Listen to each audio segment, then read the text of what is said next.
Hello and welcome to Educating Spokane. I'm Kevin Morrison and I'll be your moderator for the evening. Tonight we'll discuss the Every Student Succeeds Act, recently signed into law by President Obama, and explain what it could mean for your student. We'll look at the forecast for the 2016 Washington State budget to see how and what's happening in Olympia and how that's going to trickle down to Spokane Public Schools. And we're also taking a look at the school employee contract negotiations, which began this week. As always, your questions are on the agenda for tonight as well. Our guests from Spokane Public Schools Board of Directors, our Board President, Deana Brower. Deana, welcome. Thank you, Kevin. Vice President of the school board is Sue Chapin. Welcome, Sue. Thanks, Kevin. Good. Director Bob Douthitt. Kevin. And our own Superintendent of Spokane Public Schools, Dr. Shelley Redinger. Shelley, welcome. Thank you. Good evening. Nice and for all of you to be here. It's been a few months since we last sat down and quite a few things have happened. It was about November. The recent election, we've enlisted 2 new board members. The windstorm, of course, canceled several days of school. I think we'll all remember that. The president and our Congress in Washington, D.C. actually agreed on a piece of legislation that's going to, the No Child Left Behind is repealed and we have a new act in way. So I think that's a starting spot for us. Dr. Redinger, if you would please start us on the discussion of the Every Student Succeeds Act. Sure. Give the viewers kind of an overview of what the ESSA is and what it's projected to do. Right, so it is the reauthorization of the No Child Left Behind Act, and really it's a big shift away from the federal government making decisions about education in terms of assessment, curriculum, and teacher evaluation and standards, and really moving to state and local control. So that's the big move in this piece of legislation. We're pleased at first blush at the legislation. We do think a lot, though, will be determined at the state level, and we're fortunate to have a staff member that will be sitting on that state committee to help influence some of the decisions that are made about teacher evaluation, how teachers are certified, as well as assessments. Great. President Brower, how is the next new law going to fix what we already have in place? For instance, No Child Left Behind. I know that there were some notices that had to be sent out and that sort of thing that had to be sent out to failing schools, which pretty much every school in the nation was. How Correct. Is it going to impact you as a parent? Sure, right. As both a school board member and as a parent with 2 students in our schools, it's a huge relief that we are no longer required to send out announcements that our schools are failing, when in fact the reality was that the growth, if a school didn't make a target growth, they were deemed failing. And certainly we all want to grow by larger amounts every year, but that becomes harder and harder as you get closer and closer to perfection. And so the idea that we no longer have to send out notices of failing schools and provide alternative services or busing to move students around as a result of those notices is going to be a huge relief, both as to our resources and to what we can offer to our students in their home schools. Mm-hmm. Keeping our neighborhood schools strong, and that parents know that their neighborhood schools are strong is important. Right. And Director Chapin, how's this going to affect local districts like Spokane Public Schools as far as some of the things like testing and some of those things that have always kind of been a burr, I think, for a lot of parents? Testing will never go away, but teachers need tests because they need to know how their kids are doing. But there will be less testing requirements. I think the most important thing for families to know is that this new act still expects schools to make progress and to improve the services they provide to students and expect good things from kids. But the punishment is going away. Schools will be able to focus more on focusing their resources towards those improvements instead of having resources taken away from them for not being perfect. And as President Brower said, as you get closer and closer to those goals. And I think the citizens in Spokane have seen our graduation rates improve, more students getting involved in really challenging classes that fit their personal interest in high school towards their own personal high school and beyond plan. You know, as you get closer and closer to those goals and you make more and more improvements,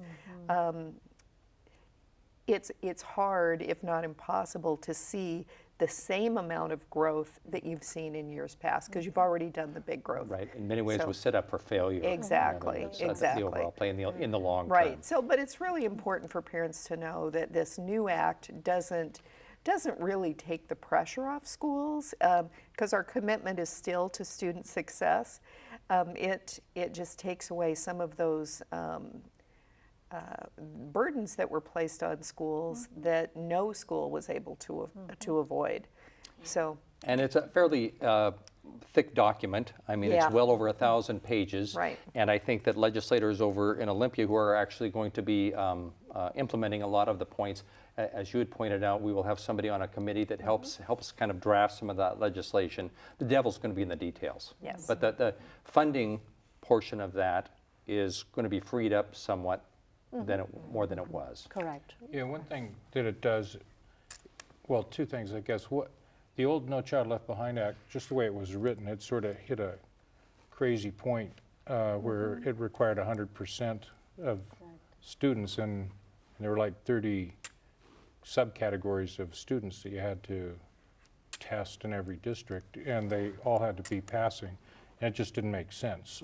So it had hit this doesn't make sense point, and so there needed to be revision for that. But then on the testing, they're still required to do testing in grades 3 through 8. But one thing it did is the federal government the last several years had been putting pressure to utilize a certain set of standards or to maybe utilize a certain kind of test. And so this clarifies that the states set their own standards, which they always did, but there were rewards that had been offered or punishments being offered by the federal government if you didn't, say, adopt Common Core.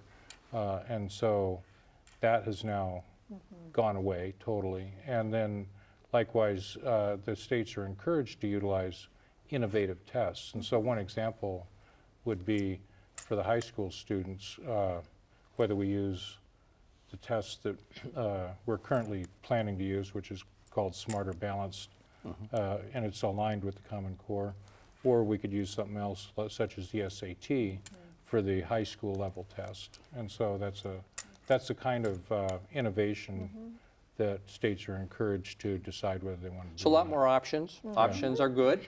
I think everyone would agree with that. Let's go closer to home now. And as we all know, the state revenue and spending projections have been a big impact on what we can do as a district. A good portion of the state budget goes to K-12 education. And Director Douthitt, the Washington State Legislature convened for the regular session this week. What's the current outlook for the state budget? Well, I think it'll be about exactly what it was expected to be last year, as far as I know.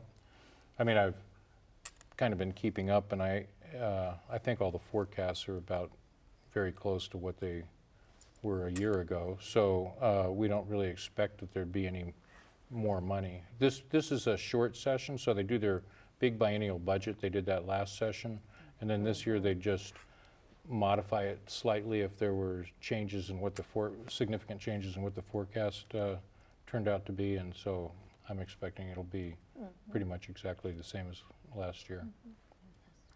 And once they, the governor releases his budget, the Senate releases their budget, the House releases their budget, and then kind of they just start working through those details and allow, hopefully, us to know sooner than later what kind of funding should be heading our way. Sure, and again, to Director Douthitt's point, it's a shorter session this year, and that will help us with a budget that's passed earlier.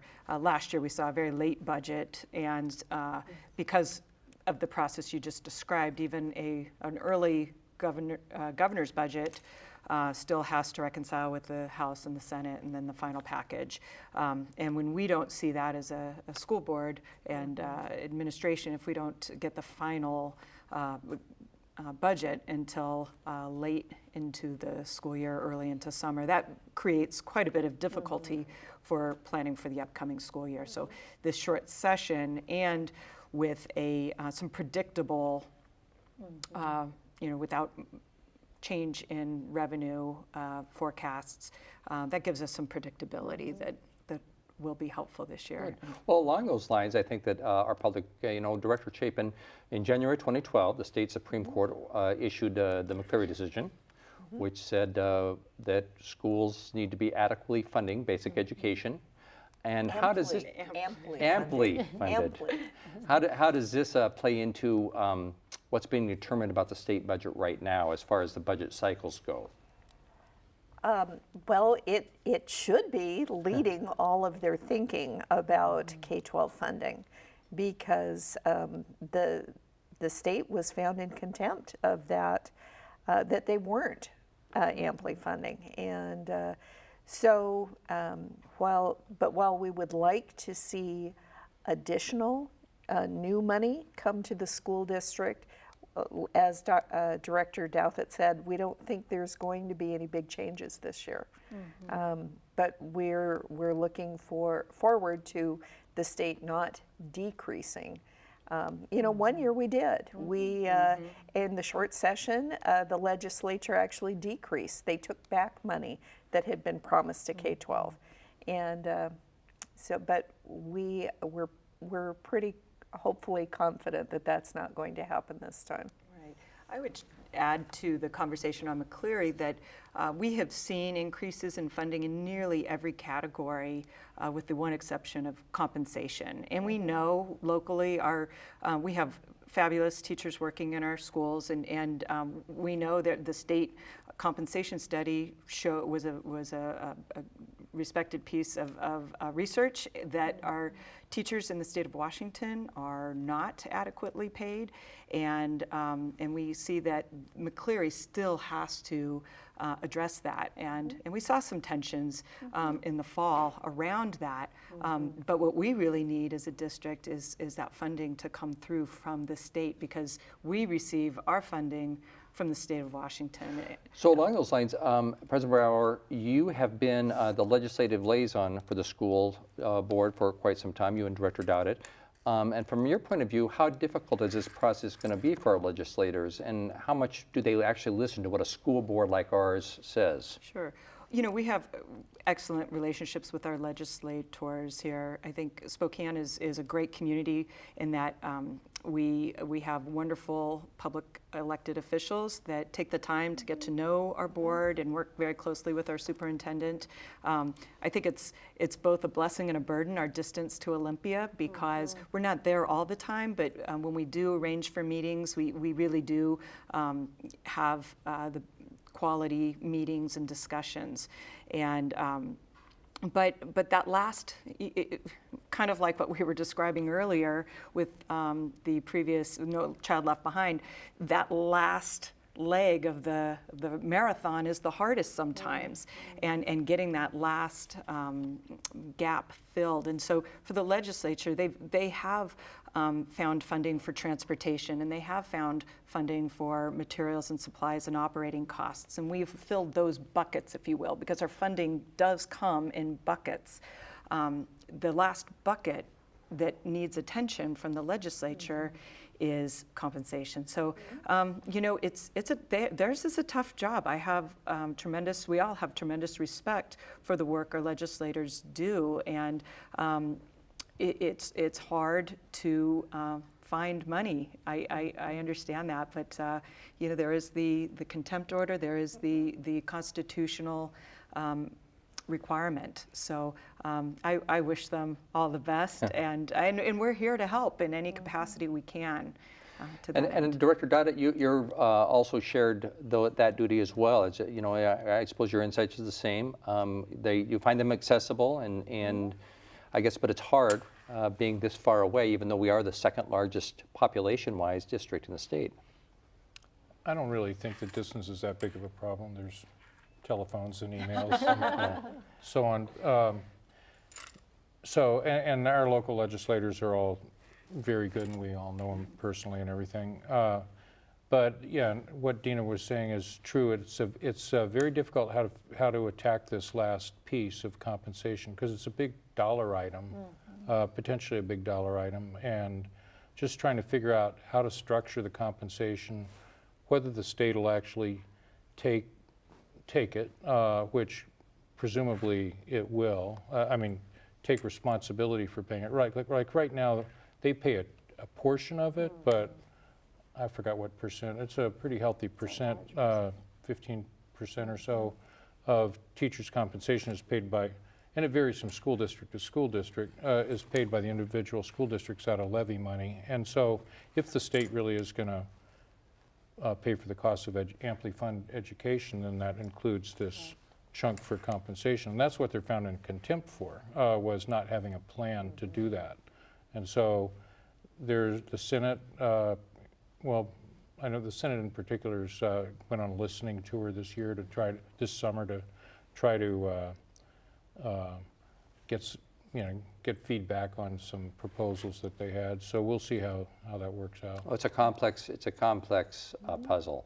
When you've got districts that with the varying degrees of revenue sources, like the local levy, like you say, a Bellevue versus perhaps a Cusick, 295 districts, is obviously going to be a difficult challenge for them. So moving on to a little more locally now, negotiations began this week to determine a new contract for many of the Spokane Public Schools employees. And Director Chapin, what groups are sitting down at the table this round? All groups. The school district administration with the association representation, which covers almost, I'd say over 95% of our school district employees. In a number, like a dozen different bargaining In units. a dozen It's different been bargaining consolidated units. a little bit. Yeah, but it's still within the same, the contracts for all will be negotiated at the same time. Good. And Dr. Redinger, I understand. I mean, we've got the Spokane Education Association once again, and our team, the team from the district administration meeting, and they're starting early this time, and looking forward to an outcome hopefully sometime before summer this time around. That is the goal. That is the goal, and we look forward to having a very collaborative working relationship continue, and as we go into negotiations. So I do think there'll be a positive outcome for the community, and we're looking forward to that. We'll be starting, as you said, this week and into this month, and then we'll be making sure that everyone's kept up to date. And I know that you've been out meeting employees across the district and that every school since about October. I think you've hit probably every school by now in every staff meeting. And we just have 2 left because of the windstorm. I had to reschedule. So Ferris and Sacagawea, I will be there. And then my plan is to then start again, and I'll be visiting every school and meeting with staffs in the spring as well. And you're finding those very fruitful? Very helpful information of hearing what's on our staff's minds and ways that we can help make their jobs easier and support them. Great. What will the district be doing as far as sharing information? I know that was kind of the public had this thirst for the knowledge during the negotiation last year, because part of it was just due to the timing of it all and the lateness of it and the threats that were, the threatened walkouts that were happening. So what's the district, how is the district going to be approaching that this time? Well, we really do have a lot of social media. We know a lot of our parents, as we heard, how do you like to be communicated with? They do like social media.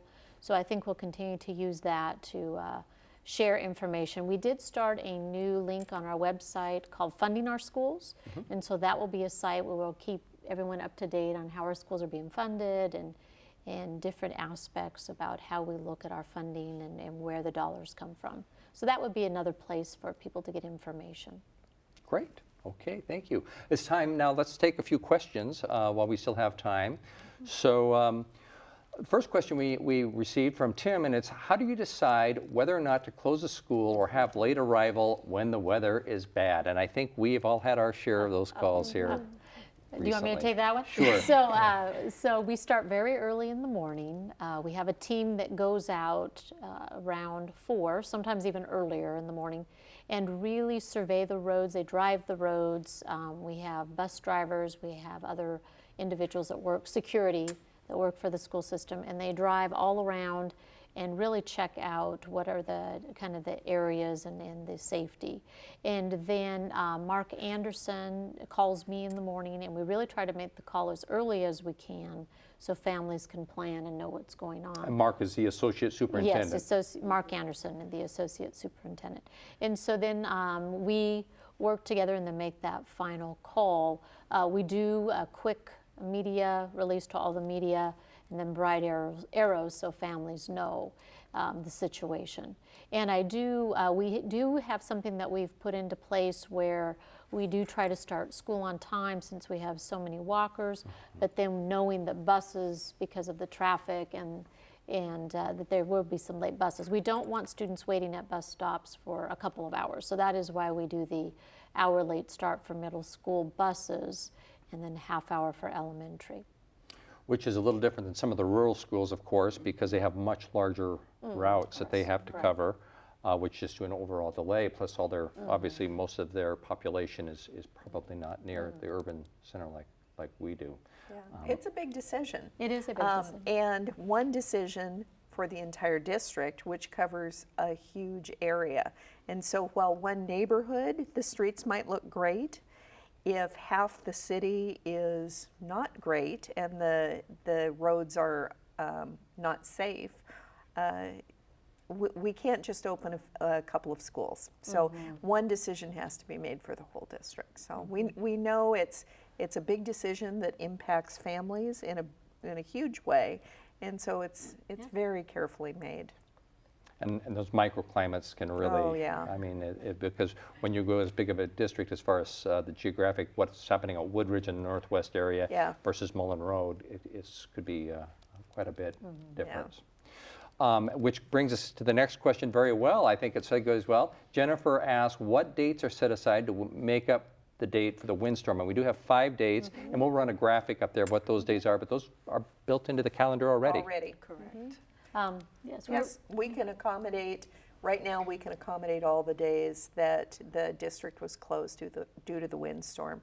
And we plan those in advance because we know whether it's snow or what, historically we've lost some days to weather every winter. So we just build them into the calendar. It's interesting. We call them snow days, but truly they're emergency makeup days. I mean, they're for just this precise scenario. I know I've had a couple conversations at the grocery store and such where folks are worried that, or expressed a concern, if we had a snow day, then what? And at that point, we are able to go back and retroactively take one of those 5 days should we need it. So we wouldn't not cancel school for an emergency snow day because we've used up those 5 already. We have the ability to still use a waiver for those 5 days if we needed them. But at this point, we have the 5 days. We certainly would not forego any days of instruction for our students because it is so valuable. It's interesting. Quite honestly, I've run into some folks who like that and some who don't. But an interesting conversation I had was a teacher ran into at the airport, approached me and said, "You guys, I'm so grateful that you did that because this teacher happened to teach an AP course. And he did not like the idea of losing a week's worth of instruction going into testing in the springtime that his students would have missed compared to the other students that they would be testing with. So that was a very good perspective to have in the moment on that. I think we'll end up, probably end up calling them inclement weather or natural disaster days or something else in the future Makeup maybe? days, yeah. Well, but on the days. positive We side can have of a poll on our website. Yeah. On the positive side of the windstorm, though, how fabulous was the community effort? And particularly, I don't even know where it started, but the hubs in our schools, I think a lot of that came out of the school buildings, but at their interest of taking care of their students and their community. But I'm so proud of our district for those efforts and our employees for looking out for their students and their families even when school was closed. I talked to one principal today that said their staff was delivering backpacks of food to families in their community, neighborhood community, and it was really a point of pride watching our schools pull together the way that they did. Those were some long days for all of us, I think. So we have another question here, this one regarding vaccinations. And somebody apparently has caught wind of the Spokane Regional Health District's alert that there are going to be some new vaccination requirements for some students this year. And how would a parent find out what those are? We do have the information, and we will be posting and updating it on our website, but we'll be sending home also notifications for parents to realize that their student is one of those that falls into that category. And that is not, this was not determined by Spokane Public Schools. It actually is a state law, and so the chickenpox is a new that all students need to be vaccinated or have the waiver on file. Or proof of illness. So Correct, chickenpox, you have to have 2 vaccinations, is that Yes. the new rule? Or that's the way I thought I read it. Fully Yes. immunized is 2 vaccinations, and I believe the state requirement for school attendance is by 6th grade. It has to be complete. Okay, Yeah. we've got about 1 minute left, so I think we've got time to announce or ask this next question, which is very fitting. Carla wants to know, what is the enrollment fair at Rogers this weekend? She received something on that, and what is that about? Yeah, so that is this Saturday from 9 to noon at Rogers High School. We had such interest last year. We had it at the Libby Center, the Libby School, and it was standing room only. So we did move it to a larger venue, and that is really for families to come and see all the options that are offered in Spokane Public Schools for academic programs. We also have our neighborhood schools that go there and talk about and highlight all the programs that they're offering, and so it's a great event, and hopefully we'll have another great turnout. Yeah, and it is being held at Rogers, but it's for the entire district. Entire So if your child, no matter where your child is scheduled to go to school, if you want to learn about our options, that would be the place to go. Great. Well, that's all the time we have. I want to thank you for joining us, as well as our school board and Dr. Redinger. This program will run again at various times on Comcast Channel 17, basically daily, January 8th through the 15th. And you can also see that schedule and other Spokane Public Schools programs and videos at spokaneschools.org/stories. Have a wonderful evening, and thanks again for watching.